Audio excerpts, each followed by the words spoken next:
so rapid on this beautiful morning. And of course, it is June 12th, Democracy Day. And Democracy Day is a national public holiday in Nigeria, of course, to commemorate the restoration of democracy in 1999. Commemorated June 12th, and just to let you know that until 2018, it was celebrated annually on May 29. And of course, a tradition that has been held annually beginning in the year 2000. And so it's not about to go out of its usual procedure. Now, just to remind you that we were supposed to have the Democracy Day broadcast of from our president. Unfortunately, we didn't wake up to see that or witness that, which a lot of people are also frowning at it. Now, our conversation this morning, as we promised you yesterday and even this morning, that we're going to be having our June 12th conversation, and we're looking, inward into our democracy. How well have we fared so far?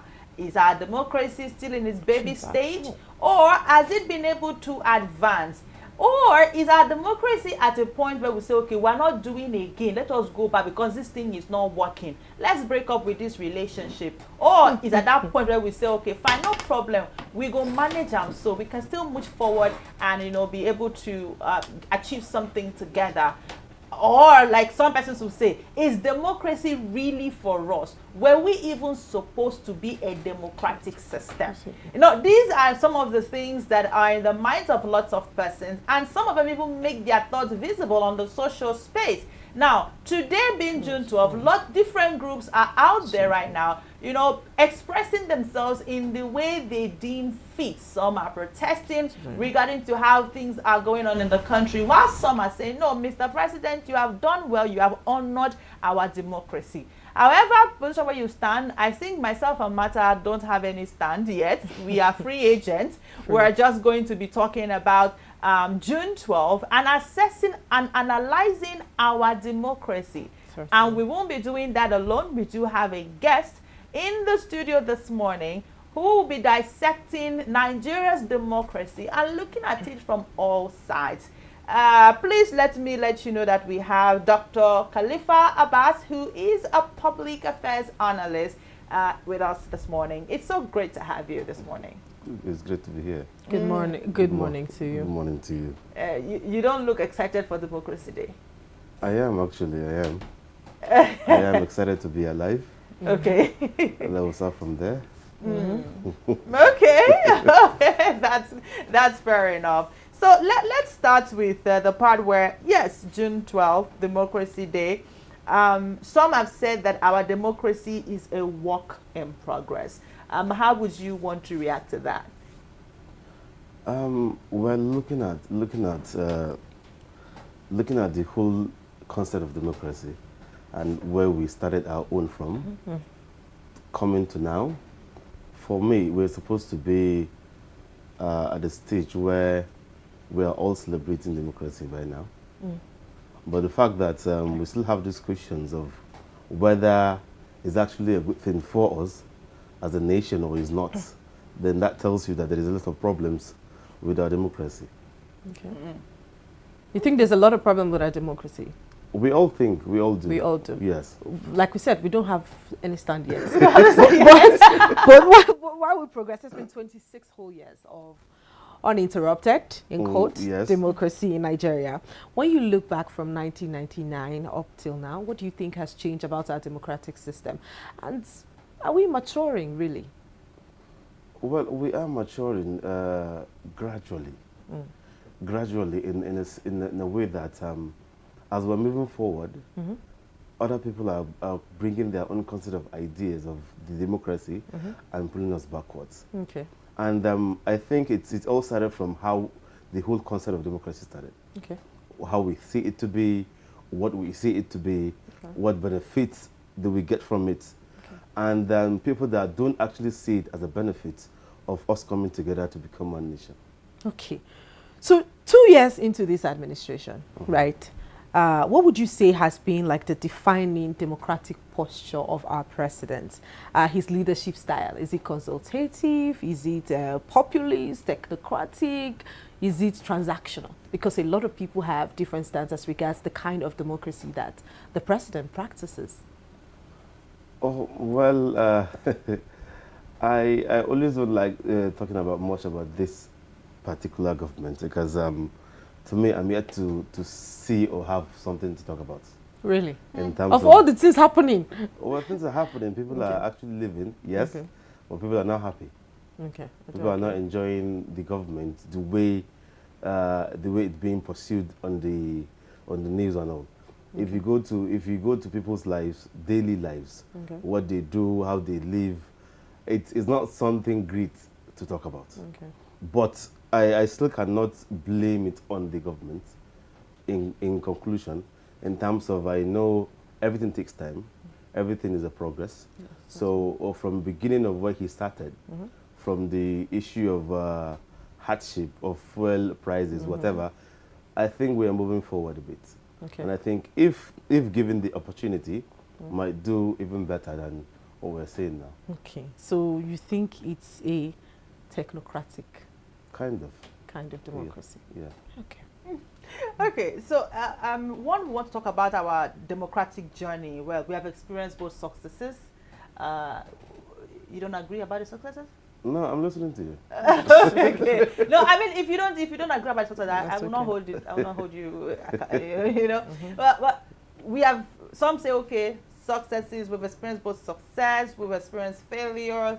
We've experienced a whole, challenges, and that's raised questions regarding to the progress of our future, right? So let us look at some of the key areas when it comes to discussing Nigeria's democracy. Let's look at some parts. We have the aspect of accountability.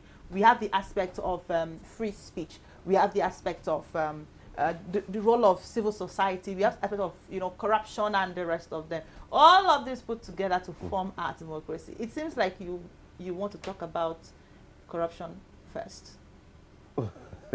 I think it's the first thing to talk about. Yeah. Oh, first thing. Let's go there. In every democratic system of government, anywhere in the world, if the system is being corrupt, I always say this: Nigeria, we don't have a system. You understand? Like there are rules and regulations, but we don't follow them. So it's just like, let me give you a simple example. It's just like you opening a company and certain rules and regulations that will enable the company to actually progress. So if your staffs are not actually getting the work done, it's not going to go anywhere.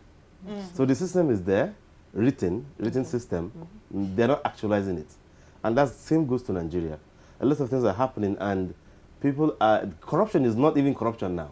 Like, you understand, like corruption is something we live with. It's not something that even, if you go outside this country and see the concept of corruption, and you come back to Nigeria now, it's two different. Like, it's two different things. Yeah, because here we get used to it. We get consumed by it. So people even do corruption a lot in a lot of things, but they don't actually realize that they're actually doing corruption. Because that's what they grew to see. Yeah. As part of what we do. So I think there is a lot to go towards that particular space. But every single thing about that particular corruption lead back to the whole idea of Nigeria and what even produced the people that lead the country in terms of those aspects. Someone says it's our natural disaster. Corruption. I believe it. I believe now, funny enough, I also overheard someone say that corruption is what makes us who we are. That if let me finish. Let me finish. That if we didn't have elements of corruption in our system, there are some things that would not just play out well. The rule of law. For him or for the country? Or for the country. For the country. I don't know. That person, I'm probably thinking backwards, because I do know that if we have a fair system, most of the lapses we have in government agencies, parastatals, something he said while he was ending his comment, he didn't want to come out straight. He says, the process that produces the people that are currently leading us in itself is corrupt. So why do you expect the system to be fair when the system that brings them into power is corrupt in itself? So, which now leads me to the question of how does this, I know we have other areas to look at, but let's finish with corruption, right? How does this affect us? Because yes, this corruption is there, and it's almost like a normal thing for us, but how let us talk about how it actually does affect us as a people and how it actually does affect our democracy. Okay. Corruption, it's something that will never allow any community to grow in life, in government, in companies, anywhere. So when our whole system of governance is actually corrupt, the leaders are corrupt, not all of them. The system is corrupt, not even the leaders. See, when you start talking about the individuals, you understand what I mean. The whole system is what is the problem. Who made the system? The people who made the system. The people made the system. Made the system. That means the people corrupted the system. Corrupted the system. Now the system is corrupting the people again. Wow. Those who actually create this system of corruptions are not actually here, most of them. So now people like us that we grow to live now, you wake up to see what is happening now and how things are being done, how leaders are being elected. You get, and how processes are being actually taking place. So now all you know how to do is the way you see what is happening. You understand? So in everything you do now, you look at, let's assume now if you want to, let's assume you want to contest for a position in this country, you look at how the system is being run and how are you going to actually get elected, how people are going to get used to you or vote to you as a person. You look at the previous people, how did they do it? Did they share money? Did they tell the truth? You understand? Share spaghetti? It's just spaghetti. Salt. So all those things you see, it's more like a platform for you to follow. So if you want to win, and you know all these systems, you have people that will tell you this is how it's actually going to be. If you're actually going to win, so if you're going to be somebody who always tells the truth, then there's no position for you. But if you command over the system and make sure you can just tell people what they want to hear or what they need to hear, then we'll get you there. So the whole idea of corruption is what is killing this country as a nation. You talk about corruption now, you talk about ethnicity, religion, you understand? The idea of democracy is to come together and benefit together. So when one party is benefiting more than the other party, that is not democracy. When somebody, if I happen to be a leader of this company and I employ all my siblings, I'm not a leader for this particular place. I'm a leader for my own... For your family. Thank you. But if positions are being given based on competency, you understand, intelligence, people who can actually bring something into the system to make it a better place, then that's how we can get a better government and better system. Okay. All right. Would you say that democracy today is delivering public good, or is just mere political ritual? Because, like you have said, most of the system has collapsed, where we set the rule, we implement policies, but we don't abide by these policies. Yes. So do you think our democracy has been watered down and it's just basically preserving political ritual, or you think no, it's serving its like purpose? I said from the beginning, democracy, it's growing gradually. Okay. All what I'm saying, I'm not saying it because we are not going anywhere. We are moving forward. Okay. But I'm just talking about the lapses of why we are actually here, not moving faster than we should be. And you go back to town, you go back to history, you see people who've gotten their own, their own democratic government, and how far they have went from where they started and to where they are now. And now we have how many years? 60-something years? Our independence? Independence. Yes, yes, 60-something years. You understand? Yes. So if you look at how other countries now that have gotten theirs in the last 60 years, where are they now? Are they better than us? No, they are not.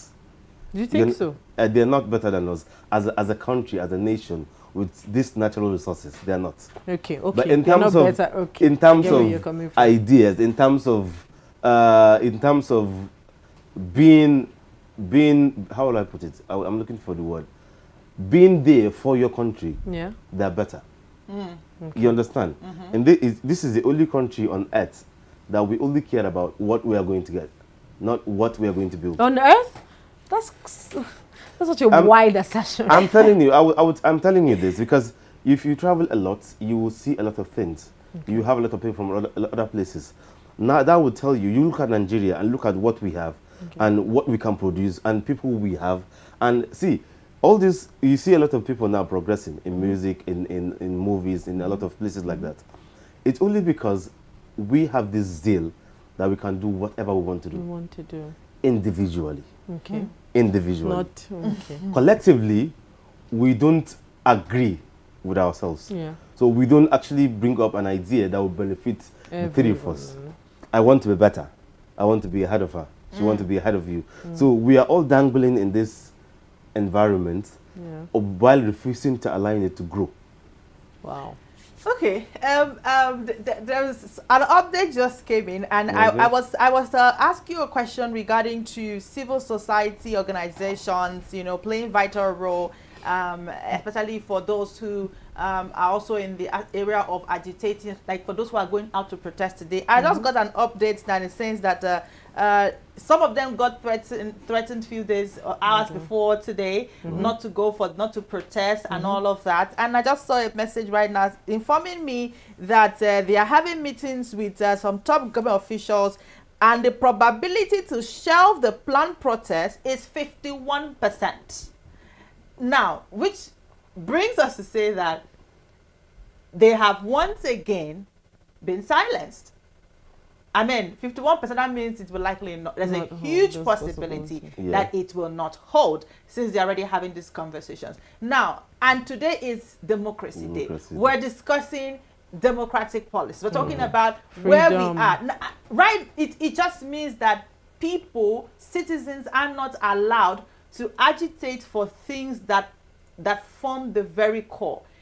People are not allowed to express themselves, to ask questions, question the government on why we are not getting the standard we are meant to get. And now we are having them going for meetings, telling them not to protest.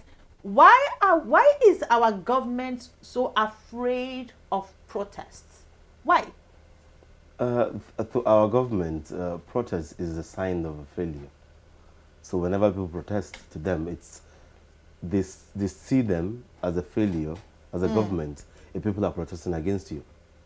And the good thing is our president, Bola Ahmed Tinubu, is the father of protest. Was the father of protest. Exactly. Yes. Everyone holds him to that. Yes. Yeah. And I think he understands a lot in what protest means and what it does to a government. So and in every good leader or any leader that want to avoid any harm coming to his government will want to have a dialogue with you. But the issue is, what are they going to tell you that will make you not to protest? So they're not forcing you not to protest. They're only trying to convince you not to protest. You understand? So if you don't protest, it's because you choose not to protest. Not because the government are not allowing you to it. Yeah. Because if you said you want to come to my house and set a fire, I will try to talk you out of it. Okay. But I'm not going to force you. Because it's your right. It's democracy. Okay. You can actually walk out. I can just walk out now and start my own protest. If I have people following me, then it's going to be a protest. So if somebody talk me out of it and make me not to do it, so why am I not doing it? Because maybe he's giving me something better than I'm actually coming. Or maybe the only reason why I wanted to protest at the first place was to have that conversation. This is Nigeria. I get the dynamics that you're putting out right now. Yes. So are we saying that, if I get you correctly, are you saying or insinuating that most times these protests are born out of sheer self-aggrandizement? I can't be sure to that. If you understand, I only give you answers based on my own ideas of Nigeria. He's trying to be diplomatic. But I do understand what you're trying to say, where some people just want to get the attention to be heard, not necessarily, actually moving for the motion. Yes, because if you really want to protest for a good cause of the country, there is nothing stopping you. No need for You've been waiting for June 12th, and today is June 12th, and you're telling me somebody is going to sit you down today and tell you not to protest? Yeah. What does that mean to you? You get the point? Exactly. So unless that was your protest, that particular conversation. Yeah. And so it's going to be so funny, because a lot of people have always said, oh, protests don't work in Nigeria, this and that. People just do that for their selfish. I mean, it's not the first time we're hearing people saying, okay, they just do it for their selfish. We had that issue even with the NLC. Label. I was going to mention they that. are only just protesting because of what they want to. When they take them into the back room and have their meetings till late in the night, we don't know what happens. The next thing they come and say, oh, there's no more protest. And workers are like, oh, what's going on? We were not privy to this information in the meeting, but we have to not protest. So now you have told people throughout the week, they've come out of their house waiting for you in a location, and then you're saying 51% probability that it will not hold. So I think it goes back to what he's trying to say, that maybe the essence of saying you were going to protest in the first place is to earn a dialogue with them, right? A dialogue with them. So maybe the dialogue is the essence. And which is but what is this about dialogue going to help? Is this dialogue going to help? It depends on what he wants. What they are going to. It depends on what they want. That's the idea I'm trying to make you understand. Yeah. It depends on why I even think of the protest from the beginning. In the first place. So if now, why do we protest? So we can be heard, right? So if now they can listen to me without me going outside there, okay, then I've gotten their attention. So it's not a bad thing by saying it might not hold if they have the right conversation. But that is if the possibility of that conversation is for a betterness of all, not for the leader itself. Not for the group alone. Yes. Okay. Okay. Yes. Let's move on to like the rule of law. One of the like pillars of democracy is the rule of law. Surely. And in the last 2 decades, we have like seen a judiciary that strengthens. Have we seen the judiciary that strengthens or weakens the democratic process? Because we have had a lot of cases gone to the appeal court and then to the Supreme Court. In fact, from the 2023 presidential election, we had a lot of back and forth until the matter was thrown out of the court. You know. Can you say for a fact that the judicial system strengthens our democracy or weakens it? Don't be diplomatic. That is very hard to say. Okay. You know one thing about this country, you have to be sure of what you're saying and what you're not saying. We're on live TV, so. No, but I mean, whatever you say is facts. Well, these are facts. These are things that are represented. To answer your question, it's a two-way thing. Okay. It might be strengthening the democracy. How? If goods are being done. Hold on. We're not talking based on probabilities right now. We're talking based on the facts that are available to us. Yes. I used an example of the 2023 presidential election now. Not just that, we have had the case of Nnamdi Kanu that has been detained for a very long time. We've had cases, that we have had cases like that. Yes. Now, if the judiciary in itself does not uphold the law that they are custodians of, do you think that they're contributing to strengthening or weakening our democratic process? It's a straight way. Like what I'm saying is, I need to explain. I can't give you a straight answer because I need to be sure of what I understand it to be. Go on. What is happening in all the cases you have seen before, there is no precedent that ever lost election that actually regained the election after going to courts. Okay. It has never been done in Nigeria. I'm not sure of any other place in the world, but it have never been done here. But in lacks of governors or senators or members, I have seen a lot. Yes. We have Zamfara. You understand? You have other states that I can tell you they are senators that the court gives them back what it belongs to them. So if you look at from that aspect, it's actually helping in terms of strengthening the democracy. That's why I told you if they are doing it right, because I cannot be 100% sure of what is being done behind the scene than what we are seeing. You understand my point? So by those small examples I'm giving you now, then I will go forward and say it's strengthening our democracy. Because now if we have an election in Nigeria and me and you contest and actually get to win, and now you took me to court. So what is the benefit, or what is the truth of the matter that you have won the election? It's actually going to come out with what? Proof of elections. And proof not from one person, from all the states, you understand? So it's a hard thing to say this must be the winner, unless it's proven for him to be the winner. Okay. So but it was thrown. I don't know. I don't want to seem to be like pushing it. I understand. Because you have said a number of things that I think is quite conflicting. First of all, you said this is how it is done here. So the fact that it is what is done here doesn't make it the right thing that ought to be done. In terms of democracy as a big scale, we are still babies growing. You understand? So it's not perfect. It's not perfect. Comparing ourselves to other people, other countries, you see what's very, very far from doing the right thing. Okay. You understand? But in terms of being in Nigeria and what is happening within ourselves, then that goes back to what we see it to be true. Okay. You get my point? Yeah. Because there are things that I cannot be sure 100% of it because I'm not there when it happened. But why I mostly explain when you ask me, not to give you a direct answer, because in what I understand is where you're going to see my truth. Okay. You understand? Yeah. It's not what I say. I might not be wrong. I might be wrong now. I might be the one lying.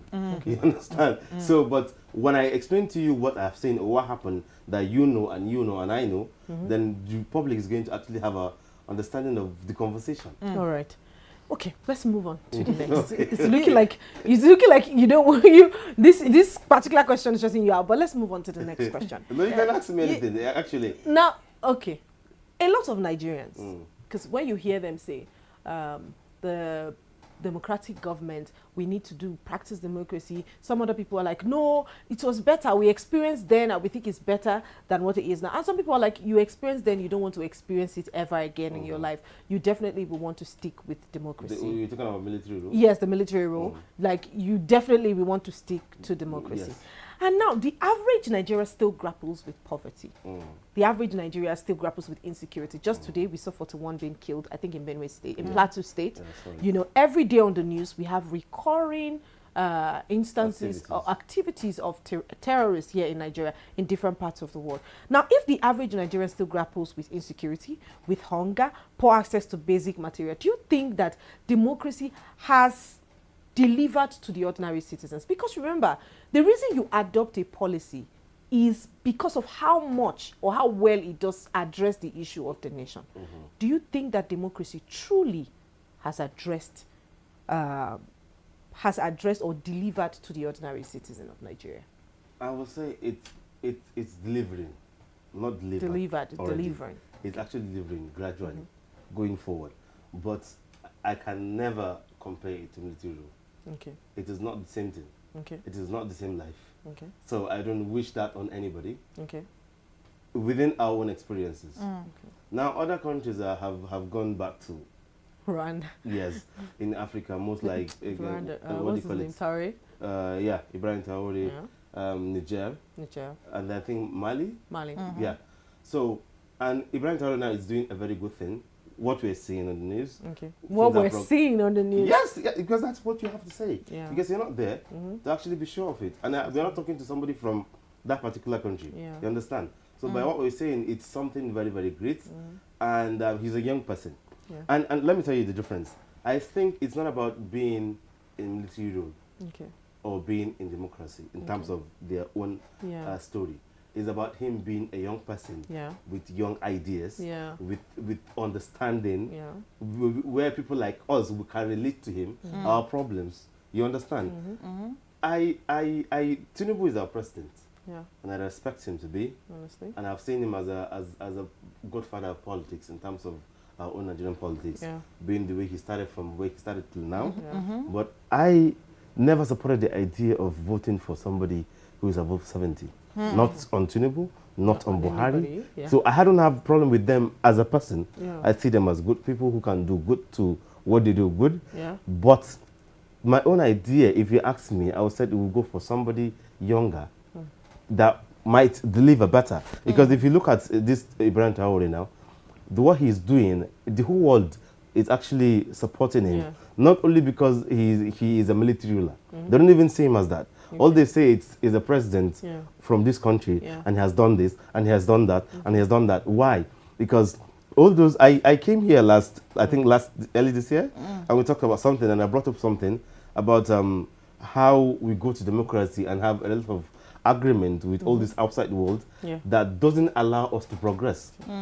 You understand? So if military rule can cut all those ties and come back to your fully potentials, but how or what is it going to do to our citizens? If you look at our own military rule,